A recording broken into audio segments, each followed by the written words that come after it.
Una radio con propósito. Una radio con visión. Una radio para todos. El Libertador, 1210 AM.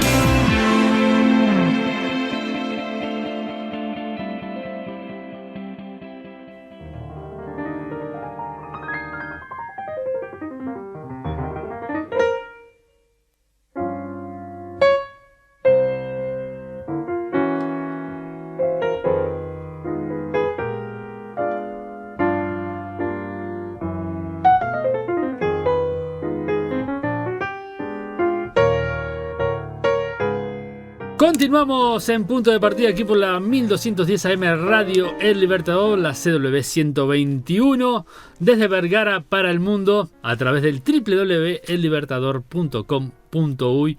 Y bueno, una mañana más aquí en punto de partida con las distintas columnas y bueno, entrevistas. Hoy columna de literatura, pero acordate que también la podés encontrar en nuestras redes sociales, Facebook, Twitter y también Instagram y por supuesto YouTube, donde colgamos todas las notas y las distintas columnas. Ahí en formato de video, no pueden ver la cara, no hay mucho para ver, pero bueno, algo pueden ver. Y también alguna cosita más que a veces agregamos en el video también. Pero bueno, si querés hacernos un comentario, querés que hablemos de algún autor o algo, podés dejarnos tus comentarios así, tanto en Facebook como también en las distintas redes sociales y debajo también del video, en los comentarios, porque están habilitados los comentarios. Pueden hacer algún comentario y dejarnos sugerencia, no solamente para esta columna, sino para todas las columnas que hacemos aquí en Radio El Libertador, y con mucho gusto vamos a estar abordando, estudiando el tema, obviamente, tratando. Bueno, yo no estudio mucho, los que estudian son los que vienen a hacer las columnas, pero si vos querés, lo pueden abordar. Bueno, María, no te rías tanto. Y vamos a presentarte hoy. Vamos a ponernos serios. Muy bien, ¿cómo estás tú? Me encantó lo de ahí para ver, comparto totalmente. Pero hay mucho para escuchar. Bueno, podemos escuchar y leer. Y hay mucho para leer. Importante. ¿Cómo estás? ¿Bien? Muy bien. La audiencia, un saludo. Bueno, un gusto tenerte con nosotros y hoy tenemos a un argentino muy interesante. Impresionante. Uno de los más grandes escritores argentinos y uno de los más grandes escritores en habla castellana de toda la historia, creo yo, que es Ernesto Sábato. Increíble. Un intelecto impresionante. Vivió casi 100 años, ¿sabes? Casi 100 años. Nació el 24 de junio, un día de San Juan. El 24 de junio de 1911, en un pueblito de Argentina, de la provincia de Buenos Aires, que se llama Rojas. Sí. Que es un pueblo en La Pampa, ¿no? En la región pampeana, principalmente formado por agricultores, muy de raíces inmigrantes principalmente, y murió el 30 de abril de 2011 en Santos Lugares, también en la República Argentina. Carlos solo escribió 3 novelas: El túnel, sí, Sobre héroes y tumbas, y Abadón el exterminador. Solo 3 novelas. Y con esas 3 novelas grandiosas es uno de los más grandes escritores de habla hispana de todos los tiempos. Ernesto Sábato. Pasa que la forma que tenía de redactar era impresionante. Un intelecto, una grandiosidad, una capacidad, un conocimiento, pero claro, vamos a ver sus raíces, ¿no? Y su formación. El túnel es de 1948, Sobre héroes y tumbas, en 1961, la más conocida. Y Abadón, el exterminador, en 1974. Quiero agradecer acá a mi hermano José Luis, que siempre es un gran admirador de Sábato y siempre está dándome tips. Y a ti, que me pasaste una entrevista de 1977 en España, que no tiene desperdicio. No tiene desperdicio. Fue realmente maravilloso, además porque lo veía y lo escuchaba. Es maravilloso, es volver a tenerlo entre nosotros. Bueno, a pesar de esto, es uno de los del boom latinoamericano, ¿no? Con Jorge Luis Borges, Ernesto Sábato, Gabriel García Márquez, Mario Vargas Llosa, Juan Carlos Onetti, Mario Benedetti, o sea, aquellos que hicieron una irrupción de Latinoamérica en la literatura universal, porque no solamente es de habla hispana, porque todos fueron traducidos a muchos idiomas. Entonces es uno de los grandes. Era físico y matemático. Sí. Doctorado en la Universidad de La Plata. Pero además era brillante. Comenzó una carrera muy promisoria en París, en el que fue el laboratorio de Marie Curie. Ahí está. Marie Curie. Sí. Imagínense el intelecto de este hombre. Viendo la entrevista y haciendo algunas lecturas, él decía que él era un hombre, tenía una mente muy desordenada. Era el penúltimo de 11 hermanos, todos varones. Todos varones. Entonces, cuando él recuerda a su mamá y a su papá, que los recuerda con un enorme amor, y él dice mamá y papá, no dice, a veces dice mi madre y mi padre, pero él dice mamá y papá, él habla acerca de que los comprende, porque dice, mi padre era muy trabajador, tenía un molino harinero el padre, era muy trabajador, era muy justo, era violento. Estamos hablando principios del siglo XX. Sí. Primeras décadas del siglo XX. Mamá era muy estricta, y en algún momento él plantea que él y su hermano más pequeño fueron tan cuidados por su madre que casi no los dejaban salir. Entonces vivió una vida encerrado. Y él siempre dice, fue muy triste. Una y otra vez, cuando habla de su vida o cuando escribe sobre su vida, fue muy triste. Ernesto Sábato era un hombre triste, pero tenía un intelecto impresionante. Yo diría inalcanzable. En algún momento yo te decía que me preguntaba, que me encantaría saber cómo funciona la mente de Mario Vargas Llosa, ¿te acordás? Porque es una mente que siempre está pensando. En este caso, yo creo que en el caso de Ernesto Sábato, hasta me atrevería a imaginar cómo funciona su mente, como la de un matemático. Es decir, él encontró el orden en su intelecto, en los números, en los teoremas, en las fórmulas. O sea, fue capaz de ordenar y estructurar toda esa enorme potencialidad que tenía y que era inmensa, pero la fue ordenando. Creo que de allí es también lo escueto de su obra. Estamos hablando de 3 libros y de los más grandes de habla hispana, ¿no? Es realmente sobrecogedor. Si me permitís el término, es sobrecogedor.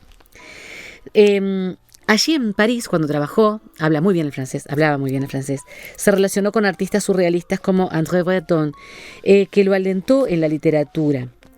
Y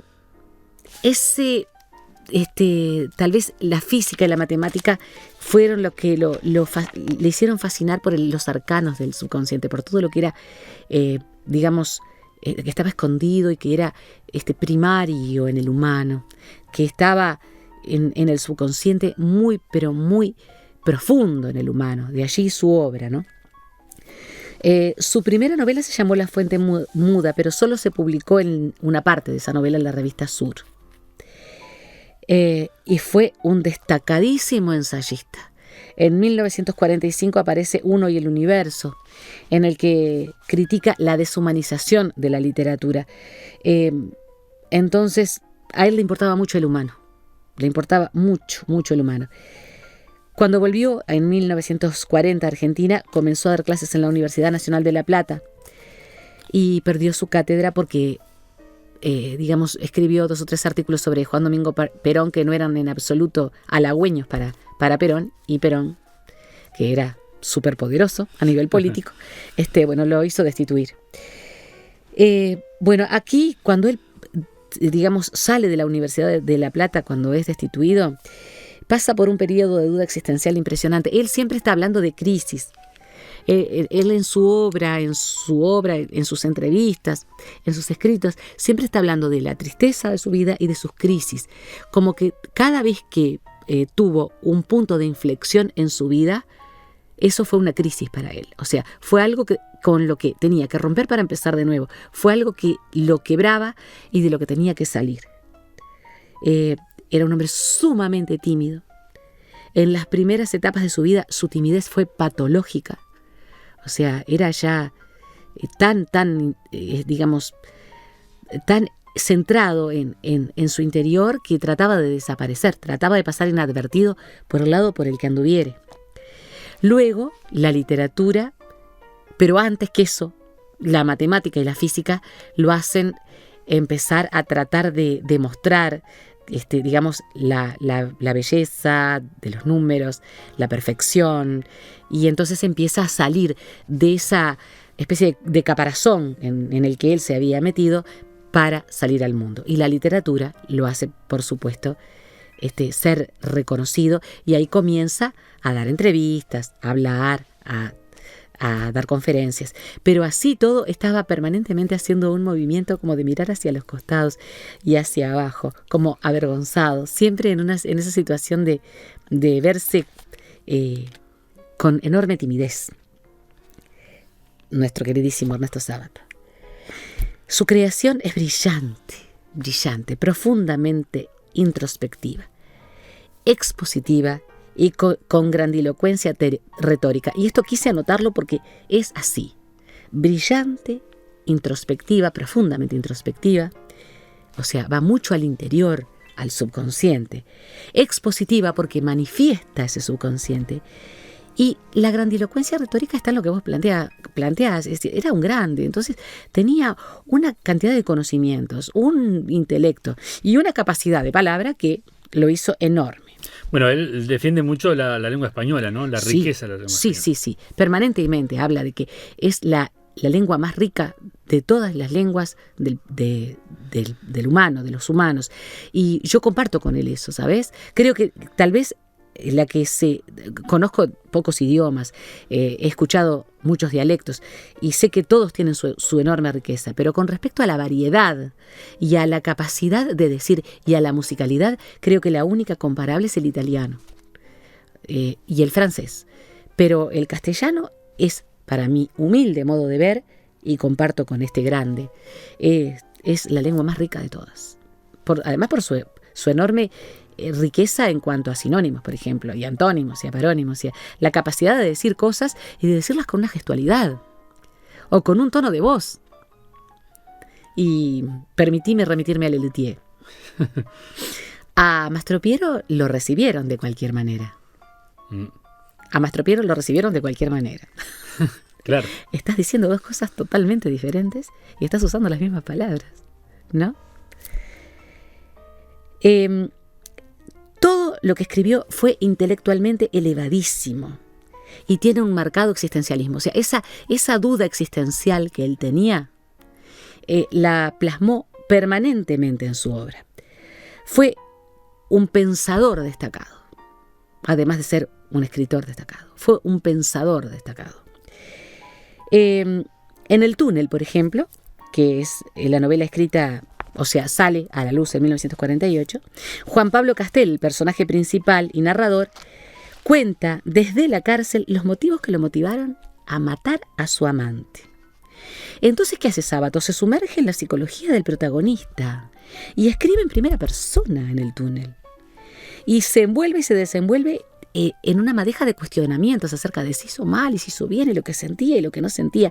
Entonces va hilando y deshilando, hilando y deshilando. Es impresionante los diálogos que tiene consigo mismo Juan Pablo Castel mientras va contando todo lo que le llevó a matar a su amante, ¿no? Es intensa, es trágica y presenta lo que él mismo sintió sobre el amor y el desamor, porque él siempre tuvo sus grandes dudas sobre su amor y su desamor, y bueno, y hasta con su esposa Matilde, que fue quien salvó... Sí, la obra de Sábato. ¿Y de qué lo salvó? Del fuego. Del fuego. Y aquí yo creo que él mismo tiene que contar. Vamos a escuchar un pedacito entonces de lo que él decía en la televisión española en el año 1977 para conocerlo de su propia boca también, qué pasó con parte de su obra. ¿Por qué quemó? Como dice Pascal, palabras más o menos, el hombre es un gusano y es un héroe. El hombre es una porquería y es una hermosura. El hombre es un ser dual y trágicamente dual. Es la suma de las imperfecciones y la suma de las perfecciones. Por eso yo no estoy muy de acuerdo. Cuando me hablan, la otra vez me preguntaron en un reportaje si yo consideraba que Beckett era un gran escritor. Digo, sí, es muy admirable, pero grande. La grandeza implica la totalidad. Y Beckett ve la vida un poco como un hombre en un tacho de basura, y eso no es cierto. La vida es otra cosa, es eso, pero además es otra cosa. La vida es un tacho de basura pero es un hombre capaz de heroísmo, capaz de sacrificarse por los demás. Ha habido actos infinitos de heroísmo en las guerras, en los naufragios, en las revoluciones. Ha habido individuos desinteresados que han hecho cosas muy grandes. No seamos injustos con la raza humana a la que todos pertenecemos, por otro lado, incluyendo a Beckett. Beckett mismo ha hecho obras hermosas. No es un tacho de basura. Por eso respondí, no sé si Beckett es un gran escritor. Es un escritor muy admirable, pero grande en el sentido que es un Cervantes, Shakespeare, que ven todos los costados de la raza humana. No. No nos precipitemos, esa clase de grandeza no la tiene. Entonces, volviendo a esto que usted me decía, estas largas y duras y profundísimas experiencias que yo tuve, fueron muy útiles, y uno llega después al final de su vida a la conclusión de que todo es útil, sobre todo para un escritor. Yo creo que el sufrimiento es más didáctico que la felicidad. Sufrir enseña mucho. Enseña también a comprender y a ser compasivo con los otros. Y un escritor que no es capaz de tener piedad por sus criaturas, yo no creo mucho en eso. Por eso me conmueve tanto, ya que estoy en España. Mi gran ilusión toda mi vida ha sido escribir algo, hacer algo vinculado con el cine con Cervantes, porque para mí es la obra magna de la literatura. Creo que nunca se dio ese gran mito que hay en el corazón del hombre entre Sancho y el Quijote. Dos personajes que están en el corazón de Cervantes, por supuesto. Nunca se dio de una manera tan ejemplar y tan profunda, y tan dolorosa, y tan piadosa, y tan triste, y tan vital, y tan alegre también como en Cervantes. Es un hombre ante quien yo realmente me inclino y por el cual yo pienso a veces que es una osadía ponerse a escribir. Por eso siempre he sido tan destructivo con mis obras. Yo he publicado más que 3 novelas en mi vida y pienso que son demasiadas. Hay una leyenda, que no sé si es tan leyenda o si corresponde a la realidad, de que usted ha quemado casi más que ha escrito. Siempre me gustaron los incendios. Todos somos más o menos pirómanos. Sí, he quemado mucho, sí, casi todo. Y las 2 últimas novelas... ¿Y no lo ha hecho sin dolor? No, sí, todo lo he hecho con dolor. Lo he escrito con dolor y lo he destruido con dolor. Pero creo que han sido bien quemadas. Estas 2 últimas, Héroes y Tumbas y Abadón, también estaban destinadas al fuego. La primera se salvó por Matilde, que sufrió mucho por mi idea de quemarla, mi mujer. La segunda por varios amigos que me instaron a publicarla. Yo no estaba nada seguro de ese libro, sigo no estando nada seguro. Me asombra este premio que me han dado en París, porque realmente no lo sé. Pero en fin, ahí están ahora y ya son hijos que no fueron abortados. Y los hijos a veces uno los quiere incluso por los defectos, porque les da más piedad por ellos, ¿no? Les da más cariño, no sé. No es porque los considere perfectos, nada de eso. No considero, creo que mis obras están llenas de imperfecciones, pero llenas de imperfecciones, realmente. Esto no es falsa modestia, lo digo con toda honestidad. Y creo que me sirve de consuelo a veces. Yo pienso que escribo mal muy a menudo, pero me consuela cuando pienso que se ha dicho que Dostoyevski escribe mal y que Cervantes escribe mal. Pero es cierto que se escribe mal. Estoy hablando ahora en serio, es decir, no hablo nunca, por otra parte, es decir, no hago bromas con una cosa tan sagrada como el arte. Yo me he propuesto cosas grandes. Digo, esto me parece que no tiene nada de malo decir No, y esto. además está claro. Me he propuesto. Que lo haya logrado es muy distinto. Pero decir, yo no creo que valga la pena. Yo abandoné la física para escribir algo que yo sentía muy profundamente adentro, con mucha ansiedad. Eran grandes problemas sobre la vida, sobre la muerte, sobre la esperanza, sobre la revolución, sobre el destino del hombre. Son cosas grandes. Creo que no vale la pena ponerse a escribir algo si no se propone cosas grandes uno. Que no lo haya logrado, y bueno, y sí, eso es otra cosa. Pero me he propuesto cosas grandes. Si yo no me propuse escribir un soneto. Entonces, claro, si uno escribe un soneto, lo menos que se le puede pedir a un hombre es que sea perfecto. Si yo tengo un pequeño jardín, se me puede exigir, y casi se me debe exigir, que el jardín sea perfecto. que sea limpio, que sea ordenado, que esté bien dispuesto. Pero si yo me propongo el Mato Grosso, es otra cosa. El Mato Grosso tiene fieras, pantanos, mosquitos, alimañas de toda clase, sabandijas de toda índole. No le pidan eso al Mato Grosso. Ahora, yo me he propuesto el Mato Grosso. Que lo haya logrado, no sé. Pantanos hay muchos, de eso estoy seguro. Bueno, ahí tenía a Sábato, ¿eh? Quemando más de lo que escribió. Qué impresionante. Hay que hacerle un monumento a la esposa. Ah, ¿no? Matilde, no hay duda que hay que hacerle un monumento a Matilde, porque gracias a ella y a algunos amigos que la apoyaron es que tenemos estas 3 obras, que en realidad son una trilogía, ¿sabes? En definitiva, más allá de que no están escritas como una trilogía en sí misma, tú no podés entender a Abaddon el Exterminador si no lees sobre héroes y tumbas, por ejemplo. Y hay personajes que aparecen en el túnel y aparecen en sobre héroes y tumbas y aparecen en Abaddon el Exterminador. Yo no voy a leer nada de Sábato porque sería como faltarle al respeto, pero quiero hablar de Abaddon el Exterminador. Yo sugiero ir a la obra de Sábato. A mí me encantó sobre héroes y tumbas, pero el túnel es impresionante. Y Abaddon el Exterminador la empecé a leer. Es sumamente, digamos, intelectual. No es fácil leer a Sábato, ¿eh? No es fácil. Hay que leer con tiempo, hay que ponerse, no es de esos que te sentás y devorás en un ratito. Hay que sentarse a leerlo porque hay incluso que ponerse en los zapatos de Ernesto Sábato y ver por qué pensaba determinadas cosas, por qué dudaba sobre determinadas otras y así. Abaddon el Exterminador es de 1974, o sea que tenía 3 años cuando se le hace esta entrevista, que él recibe un premio en París por ella. Es la última y forma parte de esto que yo te hablaba de esa trilogía, ¿no? En esta es una obra post-apocalíptica, Abaddon el Exterminador. Y es fragmentada, porque es como, él no escribe, digamos, en una unidad, él fragmenta, son fragmentos que va como articulando. Todo tiene una unidad al final, pero en definitiva vos vas viendo que es como un ensamble de pensamientos y de hechos y del pasado.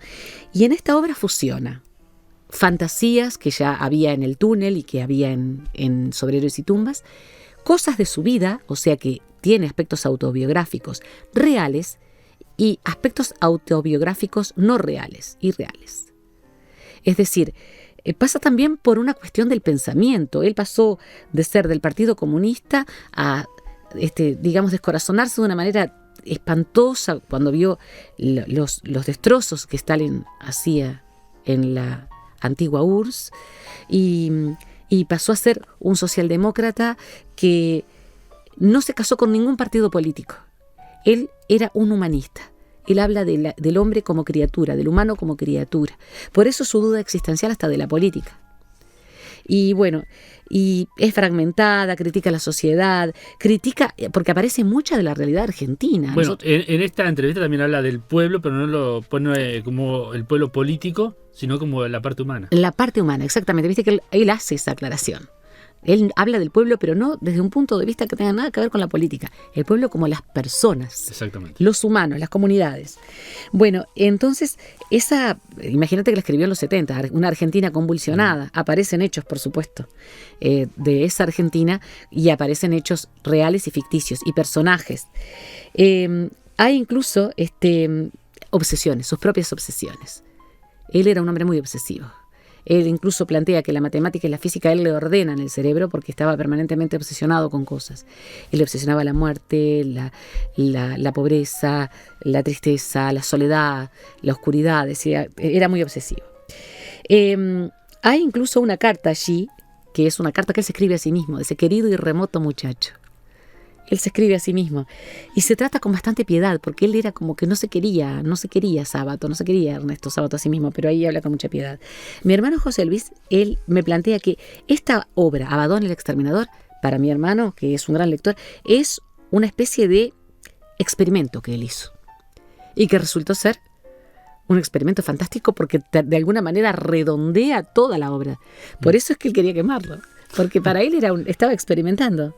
Y es muy probable que haya sido así, porque hay un momento, incluso en esta entrevista, que acabamos de ver un fragmento, en el que plantea que es, para él la magna obra del humano escritor es Cervantes, es el Don Quijote de la Mancha, y el mayor escritor es Cervantes, por la humanidad y toda la variedad humana que plantea el Quijote, desde la primera parte hasta la segunda parte del Quijote, en la que Cervantes, para que nadie se lo rapte, mata a Don Quijote de la Mancha. Y él siempre soñó con hacer cine con el Quijote, pero no un cine del Quijote cabalgando con Sancho Panza. Tomar un hecho, decía él, tomar un hecho trascendente de la obra y hacerlo una película para que después sí, al final, siguiera cabalgando. Entonces, él, creo que al comparar su obra con la de Cervantes, creo que por eso él quemaba todo lo que hacía. Y afortunadamente aparecen estas 3 obras que son largas, son muy profundas y son difíciles de leer, y que lo hacen uno de los más grandes escritores de habla hispana de todas las épocas. Por eso no me voy a atrever a leer nada, sino que quería hablar un poco de Abaddon el Exterminador y de su posible experimento con ella. Bueno, muchas gracias, María, por la entrega con Ernesto Sábato. Es más, para los que están mirando el video, voy a dejar en la descripción del video el link de la entrevista, que es 1 hora y media de entrevista. Sí. No tiene desperdicio. Nada. Si te sentás un ratito a mirarla, te quedas colgado. No, tenés que verla toda. Yo la vi 2 veces porque, además, escuchar al autor hablar de la obra y de sus experiencias de la vida, porque la pasó muy mal en algún momento de su vida, porque tuvo que vivir en la calle en París cuando se salió del Partido Comunista, huyó prácticamente. Sí. Y bueno, y aparece, incluso se emociona hablando de las personas que lo pudieron ayudar. Es una entrevista que es recomendable. Me encanta que cuelgues el link, porque yo la vi gracias a ti y te lo agradezco muchísimo, porque además pude escucharlo y verlo, hablar de su historia y de su obra. Bueno, antes de despedirnos, entonces hablamos sobre el taller literario o café literario, como quiero decirle. Tengo ganas de tomar café. Sí, me da la impresión. Vas a tener que ir y vas a tener que tomar café con nosotras. Además es café, no de cafetera eléctrica, de cafetera italiana. Sí, bueno. Y ahorré y me compré una cafetera italiana para tomar esencia de café. Bueno, contanos un poquito cómo lo están haciendo. ¿Cómo no? Seguimos anotando personas. Seguramente nosotros hagamos un alto en el mes de enero y parte de febrero, pero trabajamos todos los viernes en mi casa, que incluso se puede trabajar por plataforma. Trabajamos desde las 5:30 de la tarde hasta las 7:30 aproximadamente, 8 menos cuarto, con mi amiga Sandra del Río, que es una escritora muy reconocida, que tiene un Facebook. Yo no tengo cuenta en Facebook, ella sí, y bueno, pueden encontrarla. Sí, pueden buscarla, buscar sus personajes, buscar incluso las características de nuestro taller. Es un taller, pero es un café, porque tomamos algo, porque compartimos experiencias, anécdotas, hablamos de nosotros. Se va para mejorar la escritura, para aprender a escribir, para leer y aprender sobre autores, pero se va también para pasar un buen rato, y el que no quiere escribir no escribe, y el que no quiere leer no lee, y se pasa un rato lindo, agradable, y se va a formar un par de talleres más, seguramente para niños y jóvenes. Después vamos a ver en qué lugar lo vamos a establecer, porque tiene que ser en el centro de Las Piedras aproximadamente para que la gente pueda ir y venir con facilidad. Es muy lindo, es muy enriquecedor, y yo los invito de todo corazón a que formen parte de nuestro taller o café literario y que se comuniquen con nosotras. Bueno, muchas gracias, María, entonces, y nos reencontramos en el próximo capítulo, ¿te parece? Nos encontramos. Muchas gracias a vos por este espacio.